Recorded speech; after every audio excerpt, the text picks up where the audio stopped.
Hey everybody, on today's Jammy Cooks, I'm injured! But the show must go on. We're making fruit scones. Alright, first things first, these are fruit scones, so I'm going to use the complete Animal Crossing fruit spectrum, including cherries, orange peel, pears, and peaches are good, but they look kind of gnarly when they're dried, so I'm using apricots, which are nice and shiny and golden, and they look really cute and they taste amazing. Cherries and the orange peel, I'm going to leave whole, but I am going to dice up the apricots and the pear. And actually, I'm going to use kitchen shears because I don't want to injure myself more. Alright, so the cherries I did end up chopping up. That way they will incorporate into the dough a little bit better. One fruit is missing, and that is apple, but I didn't forget it. I'm going to incorporate apple using my favorite cider. Alright, in a large bowl or measuring cup, put all of your fruit. And we're gonna pop open this delicious cider and pour it over the fruit.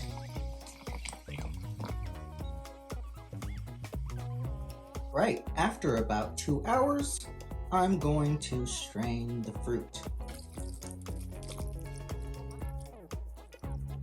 You can drink this apple cider or toss it, but I would drink it. It tastes really fruity now. Alright, under normal circumstances, I would not be using my beautiful blender to make these. I would make these by hand. However, injury, so I only have one arm free, so I'm gonna use the stand mixer. You don't have to though. If you are using a stand mixer, in goes the flour, some salt, don't forget that, sugar,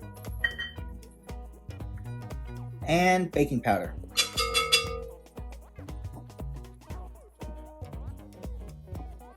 Put it on low to just mix it up a little bit.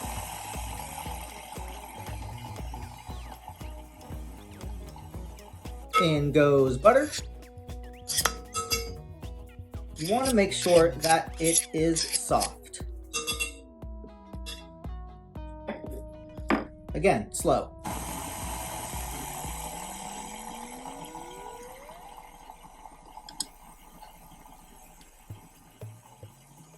After about 2 minutes, it should be kind of sandy.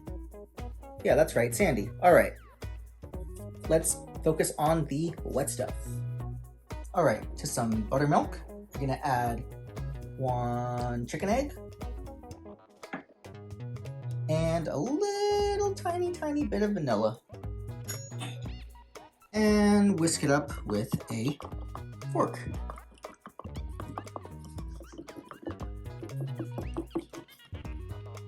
Actually, before we add the wet ingredients, I'm gonna add the fruit in right now. It should incorporate a little bit better that way.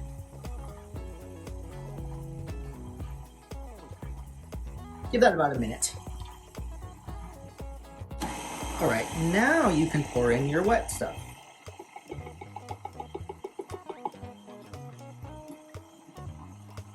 Let the mixer go for about a minute until a cohesive dough forms. You don't want to overmix it though. Once you see the mixture kind of clump up, you're going to want to go in from the bottom and make sure that all of the flour gets stirred in, and then you can turn it back on again. Otherwise, there's going to be some flour at the bottom that's never going to get mixed in. We don't want that. Right, so this dough's already borderline perfect. I'm just going to lightly flour a wooden surface and kind of put this into a small square, flip it around. All right, now we're gonna cover this for about 20 minutes. You can wrap it in plastic. I don't like using plastic, I think it's wasteful, so I'm just using a kitchen towel. That'll keep it from drying out. I'll be right back. All right, let's roll them out. All right, carefully roll them out. You want them to be about an inch thick, and I actually am going to get a ruler for this. Actually, I'm going to do about 3/4 of an inch. Let's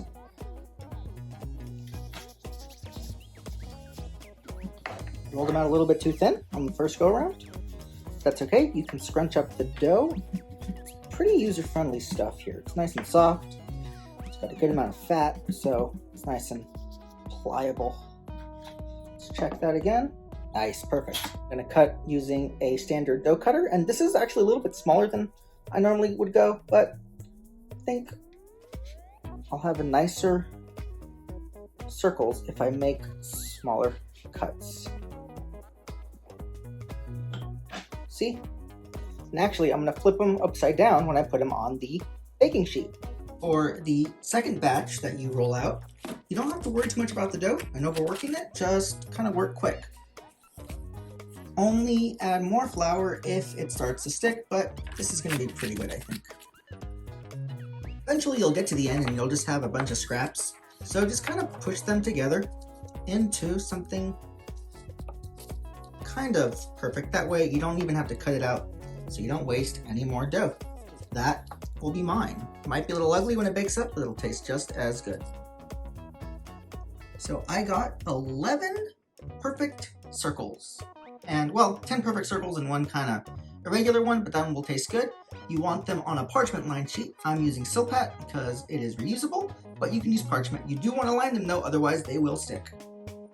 We want these to be nice and glossy, so I'm making an egg wash, which starts with 1 egg yolk and a little spoonful of cider that we soaked in that fruit.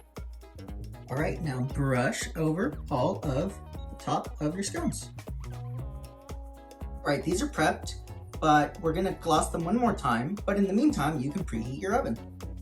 Once the oven comes to temperature, glaze them one more time.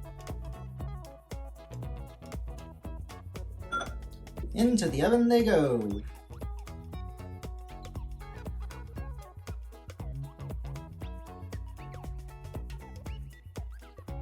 All right, after 15 minutes in the oven, take them out and then let them cool on a cooling rack for about 15 minutes.